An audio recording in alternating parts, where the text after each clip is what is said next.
Yo le monde, ici Anaëlla et on se retrouve aujourd'hui pour une toute nouvelle vidéo YouTube. Mais avant que la vidéo ne commence, j'ai 3 petites choses à vous dire. La première, c'est effectivement je ne suis pas habillée de la même manière que la dernière fois. Tout simplement parce que nous nous retrouvons un autre jour. Bon, après ça, je pense que tout le monde s'en fout. Mais je préférais le préciser quand même, étant donné que j'avais dit qu'on se retrouvait pour les 5 vidéos avec la même... Enfin le même, que je filmais le même jour plutôt. Et que du coup j'aurais la même tenue, mais seulement pas du tout. Si vous entendez un bruit de fond, c'est mon ventilateur. Parce qu'il fait 27 degrés et que je préfère avoir un léger bruit de fond. De toute façon, je parle, donc normalement, vu que je suis aussi beaucoup plus proche que vous et que j'ai une voix qui est plus forte que le bruit du ventilateur, normalement vous risquez de m'entendre mieux, moi, que le ventilateur. J'espère que vous avez compris parce que même moi j'ai pas trop compris ma phrase, mais c'est pas grave. Et concernant ma diction, j'essaye de la corriger au fur et à mesure en même temps que de vous parler en gros. Il paraît que dans une conversation c'est plus difficile, une conversation avec une vraie personne j'entends, que devant par exemple une caméra ou lorsque tu lis. Mais moi je marche comme ceci, à savoir que je parle de manière constante comme cela, pour simplement faire reculer le plus possible ma langue. Et si vous avez des questions sur cette rééducation un peu particulière, j'y répondrai avec grand plaisir. Sinon, bah là, nous allons pouvoir enfin attaquer le vif du sujet, à savoir l'ami retrouvé de Fred Ullman. Ici, avec l'introduction d'Arthur Koestler.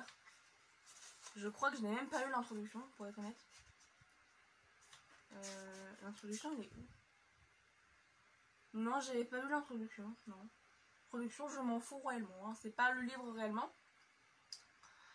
Sinon, là, concernant le prix de ce livre, à 9, et j'entends bien à 9 parce que je l'ai déjà vu dans une librairie solidaire. J'ai vu 4 exemplaires de ce livre à 1 € l'unité. Mais moi je les ai vus à 9, enfin je vais la regarder sur internet, sur Amazon, la Fnac et sur Playlivre. Et en 9, les prix varient de 90 centimes à 12,90 € en fonction de la maison d'édition, de l'année de l'édition, de plein de choses, voilà. Donc il n'y a pas vraiment d'édition précise. Moi j'ai l'édition Folio, édition relativement classique. Mais moi en fin de compte c'est parce que c'était l'édition qu'on m'avait demandé quand j'étais au collège. Je ne sais pas quand date mon livre. Je crois pas que ce soit écrit. Ah, janvier 2015. En 2015 j'étais où? 2015 je devais être en... Attendez, j'ai eu mon brevet en 2017. 2015. Ouais, j'étais en 5e en 2015. J'ai dû lire ce livre, enfin non, j'ai lu ce livre dans le cadre de mes études en 2015, du coup, en 3e.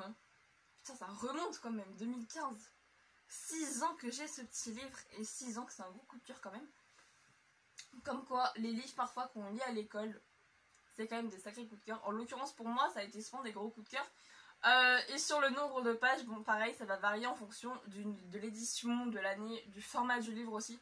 Mais moi, sur l'édition Folio, j'ai 109 pages de lecture pure, sans compter l'édition, sans compter pardon, l'introduction. Parce que l'introduction, elle est écrite d'Arthur Koestler, donc concrètement, je ne l'ai pas lu. Mais en fait, à partir du chapitre 1 jusqu'au tout dernier chapitre, j'ai tout simplement lu ce livre. Maintenant, je vais vous parler un petit peu par contre de Fred Ullman avant. Parce que ce livre, je vais vous le dire, pour moi, c'est la vie de Fred Ullman. Je vais m'expliquer en fait pourquoi, du comment, mais il faut savoir qu'on ne sait que très peu de choses sur Fred Ullman. Si vous allez simplement sur Wikipédia, on n'a pas grand chose par exemple. Bon, je sais que Wikipédia c'est pas la source la plus sûre du monde, mais ça reste une source. Dans les livres, généralement, on a toujours une petite note sur l'auteur. Elle n'est pas très grande, mais en fait, c'est tout ce qu'on sait sur Fred Ullman. Bon, par contre, là, c'est clairement écrit trop petit. Je veux pas pouvoir vraiment bien la lire. Du coup, je l'ai sur j'ai un autre livre en fait de Fred Ullman que je vais vous présenter dans la semaine prochaine, qui est La lettre de Conrad. Voilà, du coup. Et en fait, Fred Ullman, il faut savoir qu'il est allemand. Il n'est pas... déjà, Ullman a une consonance allemande, on va pas se le cacher. Pas tout pour être raciste, hein, je ne suis absolument pas raciste, mais clairement, Ullman, c'est une consonance allemande. On peut pas le cacher, c'est comme Merkel. C'est comme Hitler, c'est comme Konrad. Konrad est également un prénom allemand. Bref, il y a des noms comme ça qui sont des consonances particulières et qui ont du coup des... Là, en l'occurrence, le nom de Fred Ullman a une consonance allemande, enfin une consonance germanique. Je sais pas pour être raciste, je le reprécise. Mais en fait, savoir que cet auteur, il a une particularité, c'est qu'il a écrit tous ses livres en anglais. Ces livres n'ont jamais été écrits en allemand, parce qu'il a lui-même renié l'Allemagne à la fin de la Seconde Guerre mondiale. Savoir que Fred Ullmann était plutôt de croyance juive, et en fin de compte, ses parents sont morts en déportation, parce que lui, il est parti aux États-Unis, enfin, il est parti en Angleterre, puis après en Espagne, enfin, il a fait un peu un petit bout de chemin comme ça, puis après il est allé aux États-Unis, etc. Après il est retourné en Angleterre, enfin, il a fait un peu ce chemin-là pour simplement ne pas être déporté, comme beaucoup de juifs l'ont fait. D'ailleurs, Einstein l'a fait, hein. Einstein, à la base, il est allemand, hein, il n'est pas américain, il est parti aux États-Unis pour se cacher, ni plus ni moins, des Allemands. Et surtout, lui, c'était pour éviter que Einstein, pour ceux qui ne le savent pas, c'est une personne qui a contribué à la création de la bombe atomique, la bombe nucléaire, celle en gros que les Américains ont fait péter à la gueule des Japonais. Vous voyez ces gros trucs quoi. Et bien, Fukushima et Nagasaki. Et bien, Hitler a participé à ça et il ne voulait pas que ça tombe entre les mains de l'Allemagne. Enfin, je vais pas vous faire un cours d'histoire hein, parce que là je suis partie pour vous en parler des heures et des heures, tellement que je trouve la Seconde Guerre mondiale pour moi c'est passionnant parce qu'il s'est passé plein de trucs en très peu de temps je trouve. Bref, mais du coup sur Fred Ullmann, lui il est parti, il est comme beaucoup de juifs l'ont fait, comme je le rappelle. Mais il a renié, il a abandonné l'usage de sa langue maternelle car il lui était difficile de se reconnaître dans un pays qui avait trahi ses valeurs. Et d'ailleurs, son œuvre est écrite en anglais, son autobiographie a été en anglais, et tous ses titres ont eu un nom anglais. Même si vous cherchez par exemple son autobiographie dans la version originale, parce qu'il y en a peut-être qui lisent en anglais parmi vous, c'est The Making of on an Englishman. Donc en français, on m'a traduit ça par Il fait beau à Paris aujourd'hui. Pourquoi? Je sais parfois honnêtement que les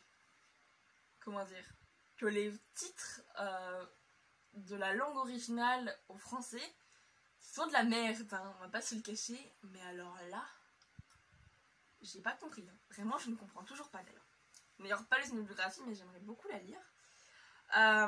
Et en fin de compte vraiment clairement il a fait plein de trucs. D'ailleurs dans le livre, il y a un truc que j'ai beaucoup aimé, pas que j'aime beaucoup mais qui me fait penser que c'est vraiment sa vie. Simplement que Fred Ullmann est né le 19 janvier 1900 à Stuttgart. L'histoire se passe à Stuttgart. Donc Stuttgart c'est une ville d'Allemagne, Allemagne du Sud.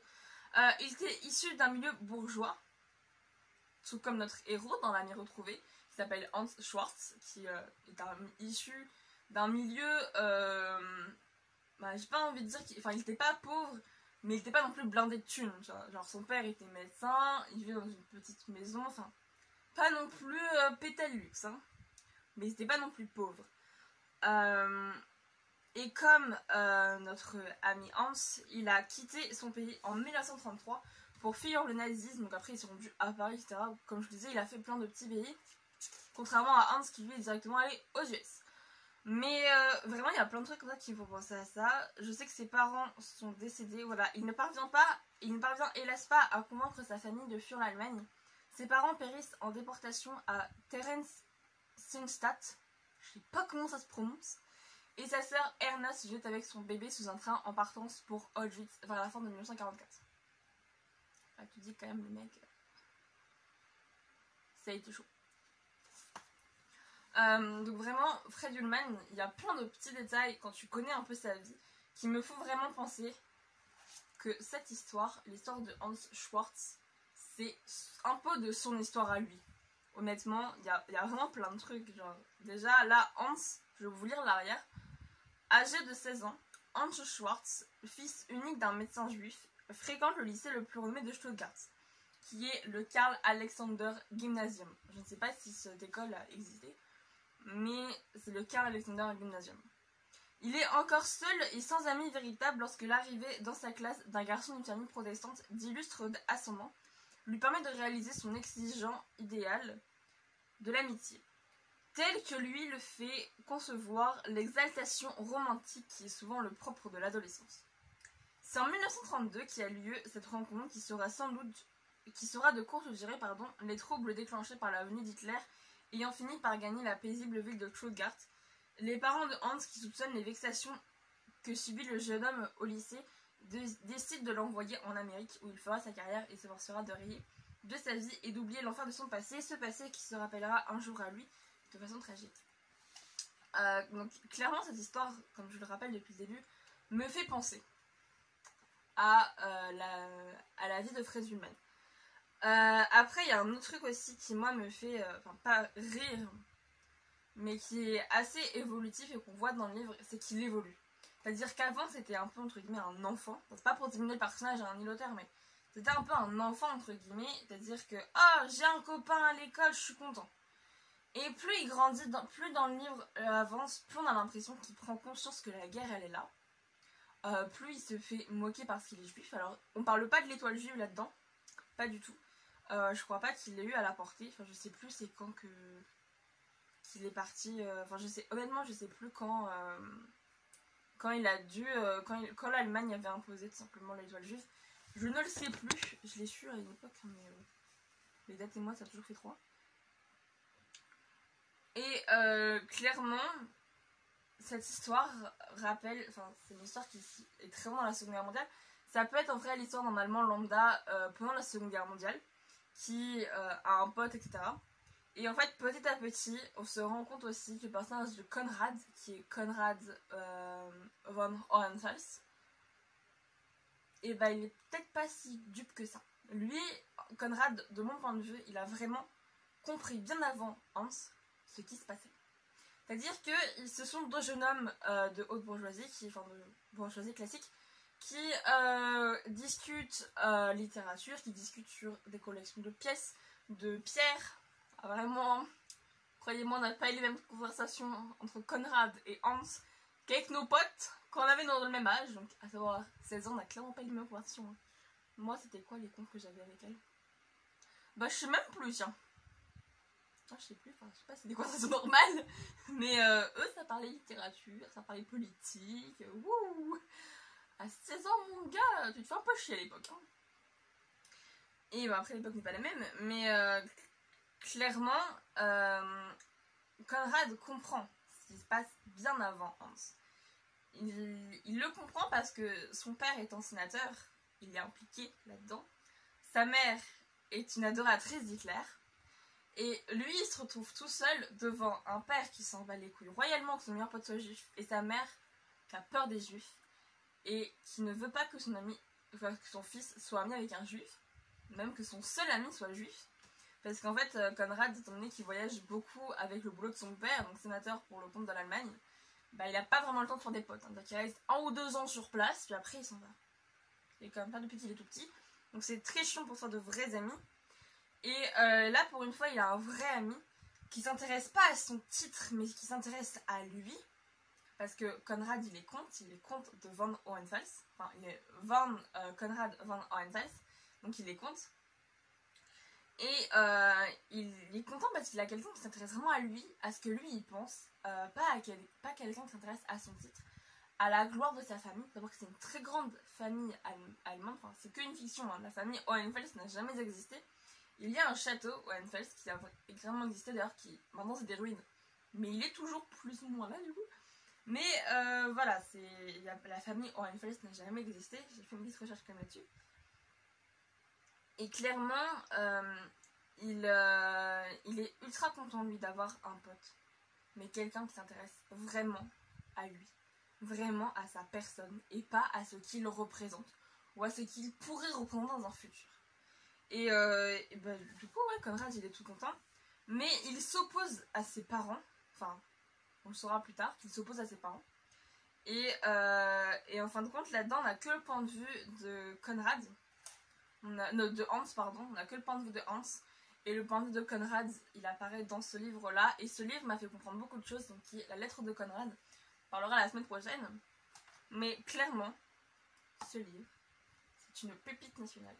Elle apprend beaucoup de choses, je trouve, sur l'amitié, parce qu'en soi, ça parle d'une amitié qui est très forte, qui se retrouve à un moment donné déstabilisée par l'histoire, tout simplement. Enfin, eux, à l'époque, c'est pas trop cette histoire, mais peut-être que nous, en vrai, on est en train de lire pour l'histoire à ce moment-là. Peut-être que là, Covid-19, imagine, genre dans 20 ans, nos enfants apprendront à l'école ce que ça a été que le Covid-19. Enfin, c'est même pas peut-être, c'est sûr. Vu le nombre de morts que ça a fait, vu le bordel que ça a foutu à l'échelle internationale. C'est sûr, c'est qu'on en entendra parler. Mais voilà, je trouve vraiment ce livre intéressant. Enfin, je sais pas comment m'exprimer, mais ce livre, il est super intéressant. Moi, il m'a foutu une claque la première fois que je l'ai lu. Je l'ai relu, là, du coup, pour vous en parler, pour avoir de vrais souvenirs bien frais. Moi, c'est vrai, après un mois que je l'ai lu, hein, quand même. Mais, voilà, le maximum de souvenirs frais. Et clairement, ce livre a été une claque. Mais un truc, mon gars, j'étais pas prête. Il est toujours aussi mignon. Il se lit très rapidement, c'est 109 pages, mais ça se lit très très facilement. Très très vite. À part quelques mots, par exemple, comme Württemberg, Stuttgart, ou alors tout simplement des mots en allemand. Il y a quelques mots en allemand, après, c'est toujours écrit ce que c'est. Hein. Vraiment, il y a des mots, parfois, c'est un peu compliqué. Mais c'est toujours écrit en dessous ce que c'est. Donc ça, je trouve ça vraiment pas mal, pour le coup. Enfin, en même temps, dans les livres, généralement, c'est écrit ce que c'est. Enfin, quand il y a un mot qui est compliqué. Maintenant, je vais vous lire le tout dernier chapitre. Alors, c'est pas le chapitre réellement qui te fait comprendre toute l'histoire, mais c'est un chapitre que je trouve intéressant parce que c'est Conrad quand il est plus vieux. Il a plus 16 ans. C'est plus vieux et on se rend compte dans ce chapitre-là, dans le dernier chapitre, que l'histoire ne se vit pas au présent, mais s'écoute. Enfin, qu'on écoute l'histoire en fait, qu'on lit l'histoire d'une personne comme elle aurait pu écrire une lettre. C'est-à-dire que c'est pas un événement qui se passe maintenant. C'est raconté comme un moment qui se passe maintenant, mais ça s'est passé il y a longtemps. Je sais plus comment ça s'appelle, vous m'avez compris. Tout cela m'est revenu aujourd'hui, en mémoire, lorsque de façon inattendue me parvient du Karl Alexander Gymnasium un appel de fonds accompagné d'un fascicule contenant une liste de noms. On me demande de souscrire à l'érection d'un monument aux morts à la mémoire des élèves tombés dans la Seconde Guerre mondiale. Alors, pause. Non, le mot érection n'est pas un acte sexuel. Là, simplement pour dire, enfin, n'est pas le mot dans le sens sexuel, mais là c'est pour dire que c'est en gros qu'on va ériger. Ils auraient dû mettre ériger quand même. Ériger un monument mort, qu'on va construire un monument mort, qu'on va en bâtir. Tout simplement. Là quand même ils ont été très cons. Mettez un autre mot, clairement, parce qu'il n'y a pas de limite d'âge dans ce livre. Hein. Mettez un autre mot. Ou alors, mettez un astérix ou pour dire ce que c'est. Alors peut-être que ça a été corrigé hein, depuis le temps, mais alors je pense pas que le texte ait été corrigé depuis 2015. Mais clairement, là, notre traducteur Léo Lac a bien foutu de la merde. Parce que j'ai un dictionnaire ici, nous allons voir tout de suite, du coup, dans le terme commun ce que c'est. Oh, quand même. Nous avons un dictionnaire, on va quand même un petit peu voir ce que c'est. Alors, ER, ERE. Je suis en train quand même de dépeler ce mot. C'est horrible. Bah, ils l'ont même pas, tiens. Mais non. Il n'y a même pas. Ah si. Action d'ériger, d'élever. L'érection d'une statue. Fait pour certains tissus. Ouais, bon, là par contre, c'est c'est clairement le sens sexuel. Mais voilà, c'est le premier sens, dans le sens littéraire. C'est l'action d'ériger, d'élever. Et dans le sens de construire. Et dans les faits, vous avez compris dans les faits ce que c'est. Hein. Je ne vais pas vous en faire un dessin, les amis. Donc du coup, truc monument mort de la Seconde Guerre mondiale. Je ne sais comment on avait eu mon adresse. Je ne puis non plus m'expliquer comment on l'avait découvert il y a de cela 1000 ans. Il y a de cela 1000 ans, pardon, j'avais été l'un des leurs. Mon premier mouvement fut de jeter le tout dans la corbeille à papier. Pourquoi me tracasser à propos de leur mort? Je n'avais rien à voir avec eux, absolument rien. Cette partie de moi-même n'avait jamais été. J'avais retranché 17 ans de ma vie sans rien leur demander. À eux, et voici qu'ils attendaient de moi une contribution. Mais je changeai finalement d'idée et lus l'appel. 400 des garçons avaient été tués ou par lui disparus. Leur nom est écrit dans l'ordre alphabétique. Je l'ai parcouru évitant la lettre H. Alors H parce que Hohenfeld. Je suis désolée les gars, on a légèrement été coupé. Je disais que là du coup c'était H parce que Hohenfels commence par un H, que c'était la lettre H simplement. Adalbert Fritz, tué en Russie en 1942. Oui, il y avait un élève dans ma classe, un élève de ce nom, mais je ne pouvais me le rappeler. En vie, il devait avoir été aussi insignifiant pour moi qu'il l'était maintenant dans la mort. Il en était de même pour le nom suivant, Behrens, Karl, porté disparu en Russie, présumé mort. Et c'était des garçons que j'eusse pu avoir connus pendant des années, qui avaient un jour été vivants et pleins d'espoir, d'espérance, qui avaient ri et vécu tout comme moi. Franz Kurt, oui, je me souvenais de lui. C'était l'un des 3 membres du Calciar, un gentil garçon, et je me sentis désolée pour lui. Müller Hugo, mort en Afrique. Je me le rappelais lui aussi. Je fermais les yeux, ma mémoire me présenta comme un daguerréotype, quelque peu estompé, la vague silhouette d'un garçon blond avec des fossettes, mais rien de plus. Il était mort, tout simplement. Pauvre garçon. C'était différent pour Bolacher. Mort, sépulture inconnue. C'est bien fait. C'est quelqu'un méritait jamais de se faire tuer, dans la mesure où, si, était le mot pivot. Il en était de même pour Schulz, où cela, je me le rappelais fort bien. Je n'avais pas oublié leur poème. Comment commençait-il? Petit Youpin, nous te disons adieu. Puisses-tu rejoindre l'enfer Moïse et Isaac? Oui, ils méritaient d'être morts. Si quelqu'un ne méritait jamais. Je continuai à parcourir toute la liste, sauf les noms commençant par H. Et quand j'eus fini, je vis que 26 garçons de ma classe sur 46 étaient morts pour Das Miljaring-Reich, en gros pour le 3e Reich. Je reposai la liste et attendis. J'attendis 10 minutes, une demi-heure, sans quitter du regard de ces pages imprimées qui éminaient l'enfer de mon passé antidéluvien et avaient fait irruption pour me troubler l'esprit et me rappeler quelquefois que je m'étais tant efforcée d'oublier. Je travaillais un peu, donnais quelques coups de téléphone, dictais quelques lettres, et je ne pouvais encore ni délaisser cet appel, ni me forcer à chercher le nom qui m'obsédait. Je décidai finalement de détruire cette chose atroce. Avais-je vraiment envie ou besoin de savoir s'il était mort ou vivant? Quelle différence cela ferait-il pour moi, puisque de toute façon, je ne l'enverrai jamais. Mais en étais-je bien certain? Était-il absolument hors de question que la porte puisse s'ouvrir pour lui laisser passage?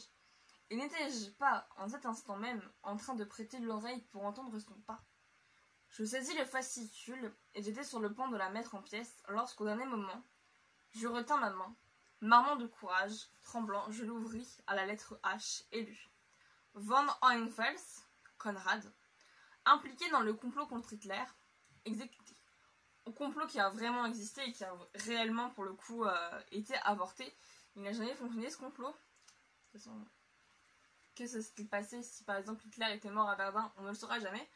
Mais voilà, quoi qu'il en soit, c'est un livre que j'ai beaucoup aimé, que j'aime énormément, honnêtement.